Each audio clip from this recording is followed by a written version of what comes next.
Hey, 144 kids, welcome to the recap where we review what we did, what you may have missed, and for all of us to learn together. Don't forget to sign up for more. Check out our merch store for one of these cool things and get down on to Bible Pathway Adventures. We have links below, and subscribe to be in the group, to be part of the gang, a sheep in the fold, you get the point. Enjoy, okay? All right, guys, Proverbs 18 verse 10 says, the name of Yah, right? The name of Yahweh is a strong... Yeah, my name is Yah. Yeah, we're not talking about your name. We're talking about the name of the Father, Yahuwah. Yahuwah. You know Yahuwah, right? Who? See, hi, my name Ari. Who are we talking about? No, we're not talking about your name. We're talking about Yahuwah. Just listen, okay? Escucha, all right? Proverbs 18:10 says, the name of your... Having a bad day. Can I talk to the people? No. For 1 second, all right? Ice cream. Thank you. I gotta eat my ice cream apparently, so you can enjoy that too. Okay. Proverbs 18:10 says the name of Yahuwah is a strong tower, right? The Bible is full of these metaphors to help us understand the meanings of things. That's what metaphors are all about, right? And so Proverbs 18 says the name of Yahuwah is a strong tower. The righteous man runs into it and is safe. And so, right now she's playing with some kinetic sand, and I have some. I got some. But these aren't Legos. What are these things called? Gold blocks? We got some Play-Gos. Like plagiarized.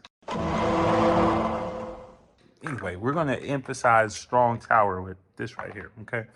And so if you were to do a tower just like this, right? This looks kind of flimsy, you know what I mean? Like anything can just like knock that over. That's not strong tower. The name of the Father can be similar to that, right? Hold on. I'm trying to build my tower. But let's say we had a stronger foundation, right? A deeper understanding, right? So we'll take something like this, like put a strong foundation on it, and then we start to build the tower. Like, let's take a look right here. So if we do this, and then we do this. See this base right here? This is already looking pretty good. It's base, yeah. That's the bottom part of the tower.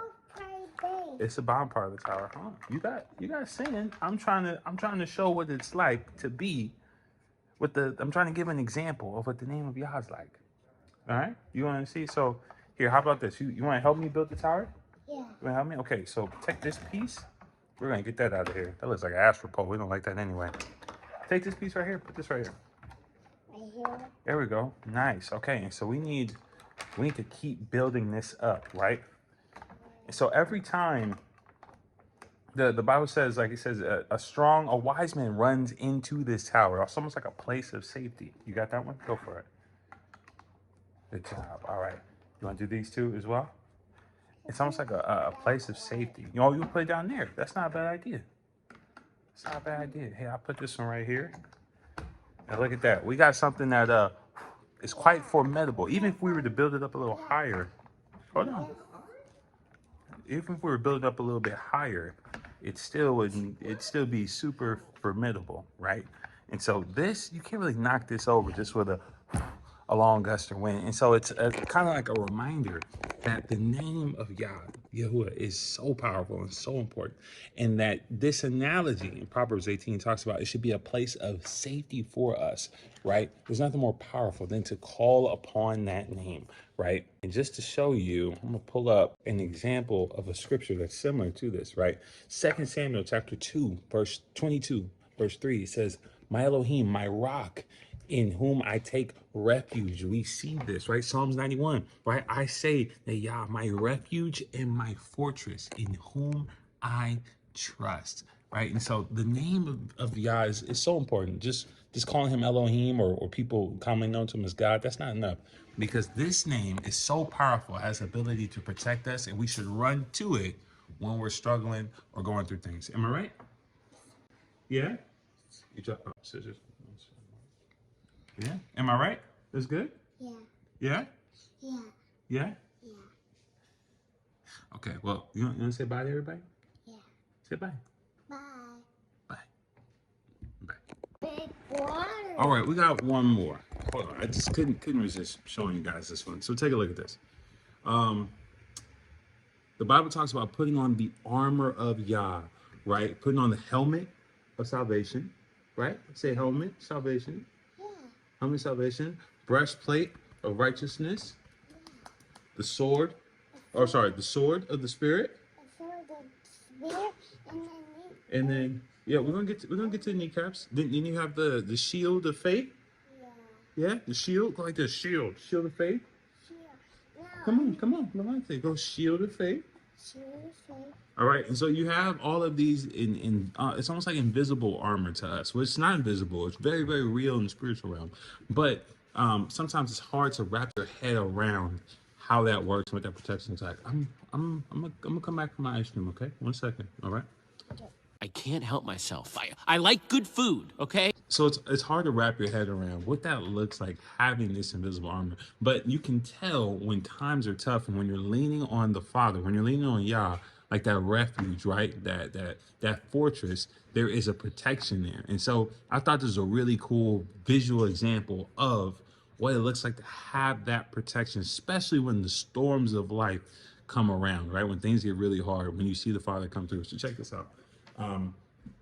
So right here, I have a bowl, right? What's this right here? Water. It's water, it's agua, right? And then we have a candle. You see that? Oh, I'm gonna show you what to do. We're gonna put that candle right there as it's floating in the water. And you guys can see that right here. The candle's floating in the water, right? Now, we have the scripture says, Matthew 5:16, let your light shine before men so they may see your good deeds and praise Elohim in heaven, right? And so we have that light within us. And we'll just use this to not a shot, lady. Now, what do you mean, why? It's fire. I want to have it. I know you want to have it. You also want to burn my house down.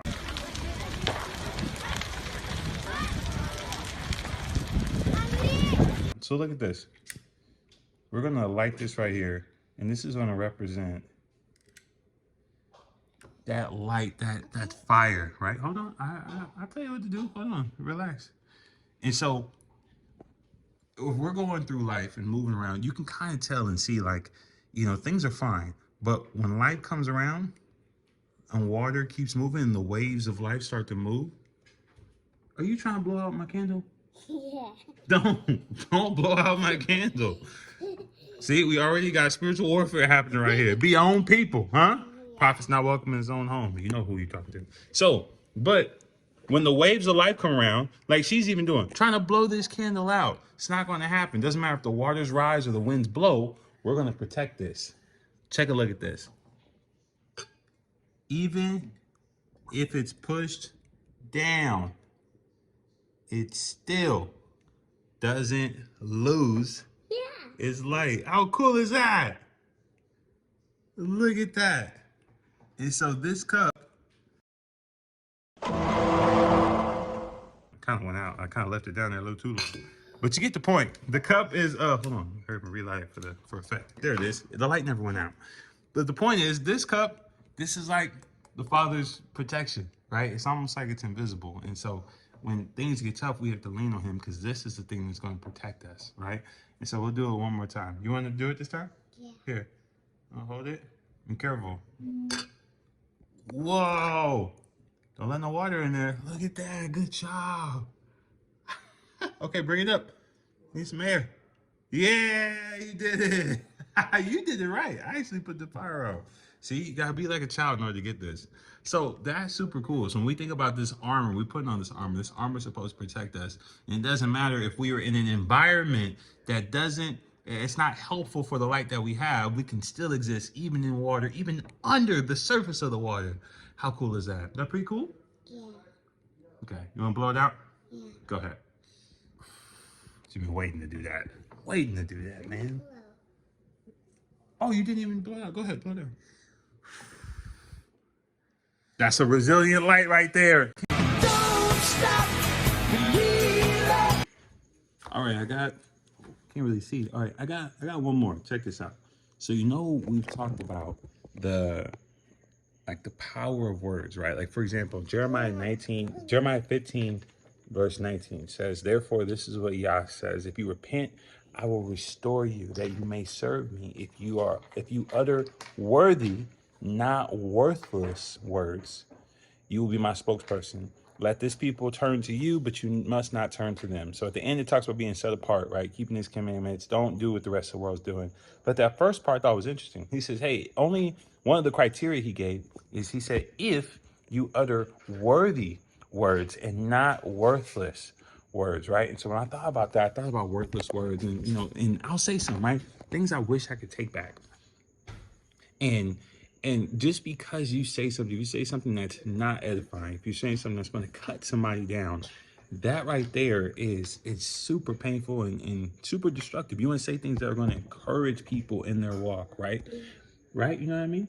So the reason why this is so important is because most people don't realize, they have no idea what it looks like. Just because they say I'm sorry, they expect all the pain to go away and things to go away, when that's just not the case. It's a very messy process trying to get back to where you were before you said what you said or did what you did. But today I'm only talking about saying those things and how you can't really just take words back. And I'll give you a physical example. Check this out. Look at this. Check this out. So here I have what the crayon silly scent fluoride toothpaste. I don't even know where to start with this. Please do not put this anywhere near your mouth or your body. This is awful. Yeah, I'm gonna put it in your mouth. Don't put it in your mouth. It's not good at all. It's not good. It's good.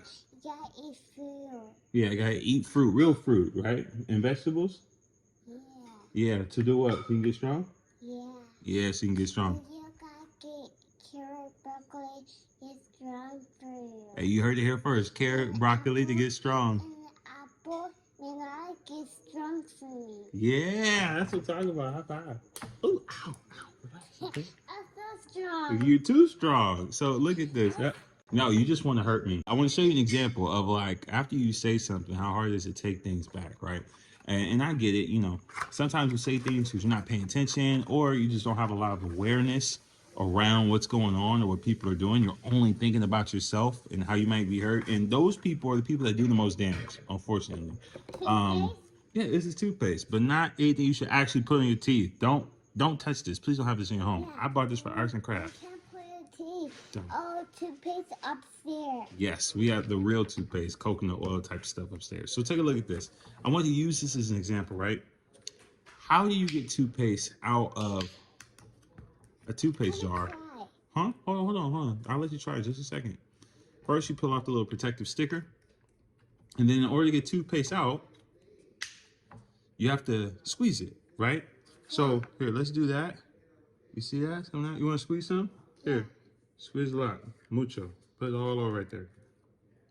So think of this toothpaste as like your words, things that you say, right? It's out. It's sticky. This is a mess. I can't just wipe this up because it's everywhere. You can tell she's having a field day. Okay. I even just put it on cardboard because I was like, I'm not throwing this away. Now, okay. All right. Wait. Okay. So this is toothpaste, right? Yeah. Okay. I want you to put this toothpaste back in here. Okay. Put it back. Put it back? Put it back. Okay. Put it back. What is that? What the? Come on, put it back. You can't do it? Can you do it? Yeah, I did. Some stinky. It's so sticky. Come on, try to put it back. Slime. Oh, no, don't touch it. Don't touch it. Try to put it back. It's hard, huh? It's super hard. Hey, don't touch it. It's hard, huh? It's hard to put it back. You can't put it back in there, can you? No, we can't do it, huh? No puedo. No puedo. Yeah, it's slime. So that's when you say certain things. Well, hold on. Let's start the clip right here. When you say certain things, like when those words are out, yes, it's easy to squeeze those words out, but the process of putting this back, I mean, look at that. It's impossible. So be careful. Use your words wisely, or don't use them at all, because the damage that you already do it might be too late. The damage you already do, it might be too late to put it back. So that's it for today. Hope you enjoyed that little bit lesson. Hey, come on, what did I say? Oh, not your shirt. What are you doing? Ew. That's not funny. That's not funny. It's like a rocket. Yeah. Oh, the tower. Oh, not the tower. It's a rocket. Yeah, it's still going in my neck. Yeah, I won't put it in over there. This is cool. What should we name it? Yeah, Want to name it anything? yeah. I gotta make some ice cream for Okay. you. We got have more lessons, trust, because this is stuff that we talk about all the time. Shabbat shalom, everybody. Hey, we hope you enjoyed this recap session, and hopefully we can see you in the 144 Kids on Shabbat, which is every Shabbat. That is Saturday if you need a hand.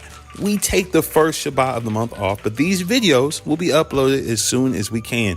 If you haven't already, or maybe you just forgot to, subscribe here on the channel to stay up to date.